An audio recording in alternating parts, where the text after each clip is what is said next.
ಹಾಲು ಕರೆಯುವ ಯಂತ್ರ ಸಂಶೋಧನೆಯ ಮೂಲಕ ಅಂತಾರಾಷ್ಟ್ರೀಯ ಮಟ್ಟದಲ್ಲಿ ಸಾಧನೆ ಮಾಡಿದ ನಿವೃತ್ತ ಶಿಕ್ಷಕ ರಾಘವಗೌಡ ಪಲ್ಲತಡ್ಕ ನಿಧನರಾಗಿದ್ದಾರೆ.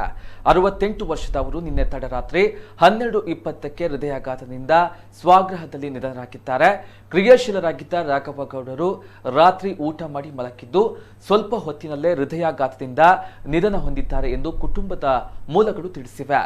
ಮೃತರು ಪತ್ನಿ, ಇಬ್ಬರು ಪುತ್ರಿಯರು, ಅಪರ ಬಂಧು ಮಿತ್ರರನ್ನ ಅಗಲಿದ್ದಾರೆ. ಅಗಲಿದ ರಾಘವಗೌಡರ ಅಂತ್ಯ ಸಂಸ್ಕಾರವು ಇಂದು ಬೆಳಗ್ಗೆ 11 ಗಂಟೆಯ ವೇಳೆ ನಡೆಯಲಿದೆ. ಹಾಲು ಕರೆಯುವ ಯಂತ್ರ ಸೇರಿದಂತೆ ಹಲವು ಆಧುನಿಕ ಆವಿಷ್ಕಾರಗಳನ್ನು ಸಂಶೋಧಿಸಿರುವಂತಹ ರಾಘವಗೌಡರು ಈ ಕಾರ್ಯಕ್ಕೆ ರಾಷ್ಟ್ರ ಪ್ರಶಸ್ತಿಗೂ ಭಾಜನರಾಗಿದ್ದರು. ರಾಘವಗೌಡರ ನಿಧನಕ್ಕೆ ಅನೇಕ ಸಹಕಾರಿ ಧುರೀಣರು, ಸಮಾಜದ ಗಣ್ಯರು ತೀವ್ರ ಸಂತಾಪವನ್ನು ವ್ಯಕ್ತಪಡಿಸಿದ್ದಾರೆ.